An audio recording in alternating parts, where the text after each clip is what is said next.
Hey everybody, I'm Jeff Antoniuk. Welcome to Digging Deeper Jazz. So today I want to talk about the 9-beat exercise. This is really one of the best exercises I know of all the lessons, of all the years of college I took, all the input I've received. This is one of the things that gives us the most laser focus in our improvisation. Now this is for all instruments. This is not a saxophone thing. All instruments. Now, with the possible exception of drums, because we're going to be talking about melody informed by harmony. Drummers don't deal with harmony. Drummers do deal with melody, and drummers deal with tension and release. So in that regard, this is going to work out great.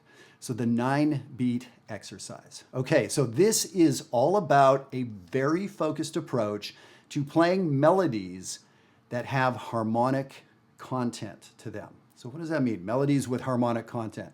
So this especially was a big deal with the bebop players. And you know, when we're talking about jazz and modern jazz, of course, fantastic stuff from the 20s and 30s and 40s. But man, bebop is where a lot of people feel like, you know, it came into its own and jazz became an art form and everything else. So an example of this, I could play this for you.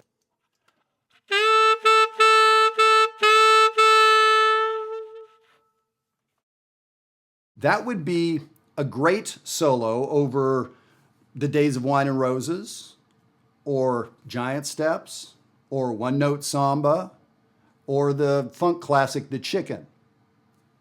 So how would you tell which I was playing? The answer is it would be a little bit hard to tell which of those tunes because there was no harmonic content.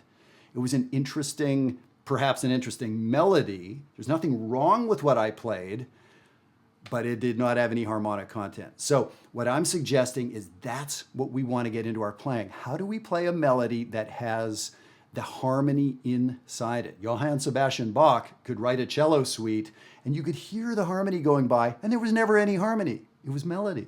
Okay, that's what we're talking about. This 9-beat exercise is the way to go. So here's what we're going to do. We are going to use the chord changes to Confirmation, a Charlie Parker classic. You can see it here on the sheet, which by the way, I'd love to send you. Just write me at diggingdeeperjazz@gmail.com. Send the sheet off to you. So these chord changes, classic tune, Confirmation.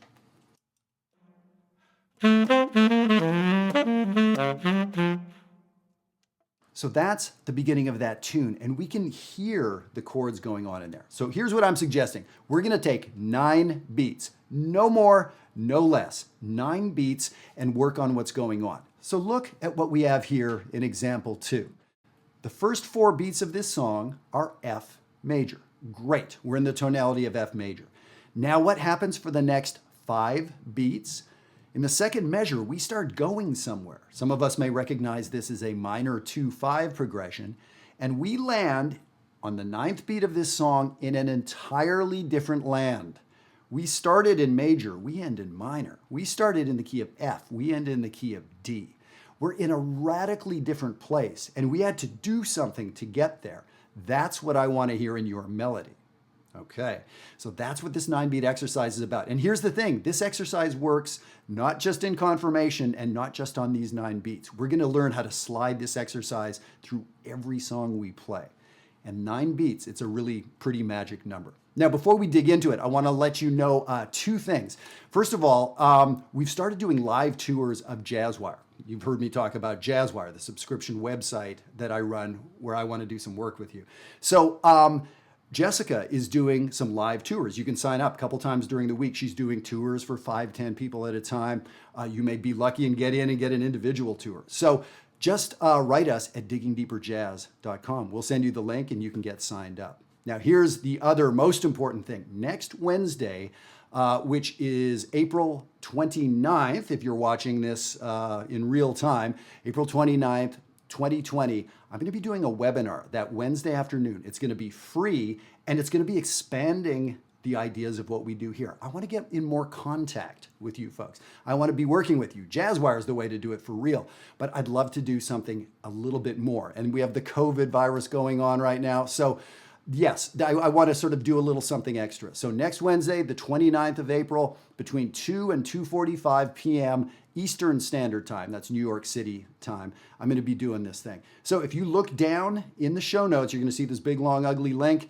You click on that thing, you don't have to do, you go there, you just register, give us your name and email, because we only have 100 spots and it's gonna fill up. So just be one of the first 100 people there. You don't have to sign up for anything or anything more than that, and you'll be sent an invitation for the webinar. And so it's an opportunity for me to talk to you. You can write in, chat in questions and stuff like that. So yeah, it'll be a lot of fun. So that's next Wednesday, the 29th. Okay, so I want you to be able to improvise something that makes me hear where we started, F major. And then I want you to land on that 9th beat as if we're somewhere different. So let me see if I can play an example, improvise something.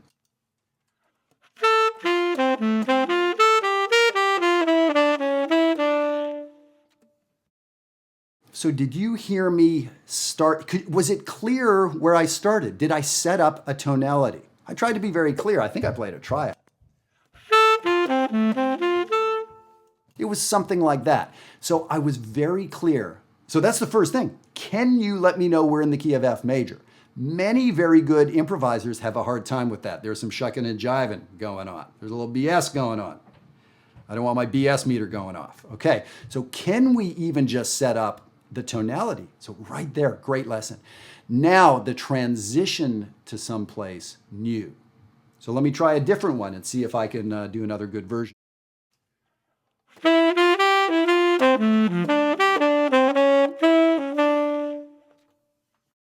I hope you heard setting up an idea. Now I'm going somewhere. Now I've arrived. And that's the thing. You get 9 beats. You don't get 10. You don't get 9.5. You don't get to figure out how to let me know we're in D minor. You have to land there.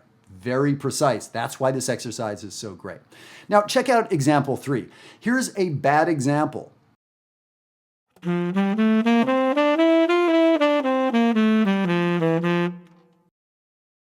Did you hear confirmation? Did you hear F major, 2-5 to D minor?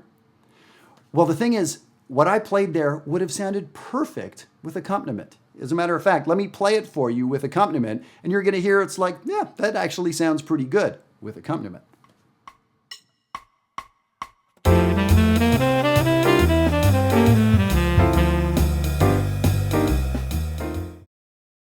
So with the chord changes and a good bass line and some comping, they did the work for me. The band did the work of saying where we were going, and I played over top it. All you hear is an F major scale.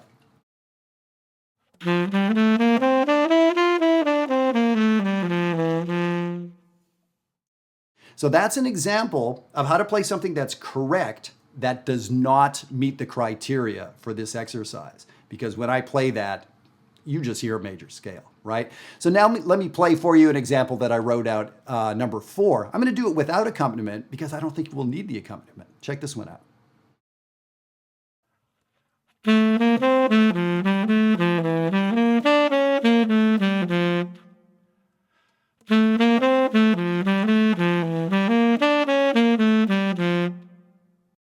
Okay, so there were all sorts of things that were different. Now, one thing I'll say is there were a lot of F major notes in item number 3, the scale. There's still a lot of F major notes in the next example, but there's a lot that's different. So I played some shapes in the first measure that highlighted the chord tones. So now here's where the work comes in. And I've been doing this exercise for decades. And every new song I work on, I do this exercise. So this isn't something you do twice this weekend and you're done. This is something you do for the next 20 years or so on every tune. And the idea is, can you set up this tonality? Can you show me the transition? And can you land in a new place? It's almost always 9 beats. So many jazz songs have this shape. So as you go through songs, you could do this for the first 9 beats of the blues. The 1 chord, the 4 chord, now stop on the 9th beat. Yeah, you could do it on measures 3 and 4 of the blues. 1 chord, now stop when it goes to the 4 chord in the next measure. So many tunes. The idea is, here I am, I'm going somewhere else, I've arrived. And can you arrive in time? So this is the work we get to do together. And so if we look, let's just look at item number 4, and I'll show you some of what I was talking about. These are some hints for you to be a little bit more successful as you give this a try. So in the first measure, you saw me play this.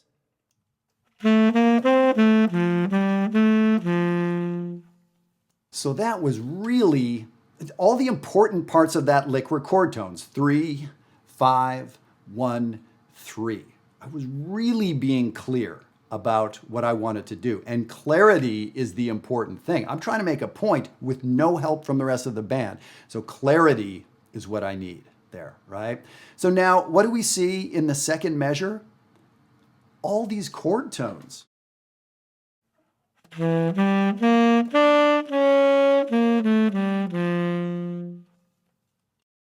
Right, so there's a big hint for you. Chord tones are your friends.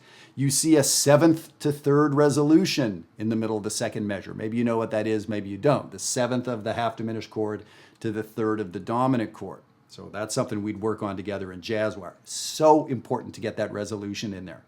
By the way, look at those notes. How many of those notes, there's 17 of them, how many of those notes are not in the F major scale? There's one note, but it's what the note is and where it happens. That one note, what's the different one? You can see it's the C sharp, it's the 3rd of the A7 chord.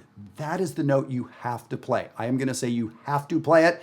I don't care if your name is Charlie Parker or if your name is Nat King Cole or whatever. That's the note to play there. Why? It's the leading tone to where we're going. We need that C sharp to let us know we're not in Kansas anymore. We're not in F major anymore. We're going somewhere. Why did they just play that? And then when we get to the next measure, we can hear things sort of resolve. Now here's the interesting thing. I didn't resolve to the root in the next measure. I found a clever way to use the C sharp to point to D minor, but not have to play the note D, because I've been doing this for 35 years. So I want you to give this a try, the 9-beat exercise. I use this with my jazz band masterclass groups. I use it teaching students all over the world, and definitely in Jazzwire. People get incredible results from this amazing, amazing focus. And again, I want you to join me on the webinar next Wednesday, the 29th. You can ask questions. I would love to hear sort of what your experience was on this, or songs that you tried it on, or you're sort of confused about which song or where to use it. It's a great opportunity. So let's get together and hang out. Don't worry, you're not going to be on screen. You don't have to fix your hair or anything like that. You don't even have to put a shirt on. Just, join the webinar. You'll be seeing me and you can type in questions. So it's going to be a great way to connect. Only 100 spots. So look below in the description if you're watching YouTube, below the frame, where all that text is that you don't ever read, it's there. If you're watching this on Facebook, same thing, inside my little blurb there, you'll see the link, 100 spots, so make sure to grab one.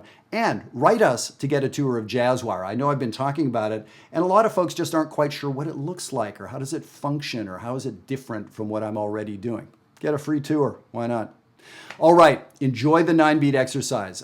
This is honestly one of the best things you can do to get your chord changes playing. If you're a bass player, to get your bass lines tighter, laser focused, this is it. Have a good time with it.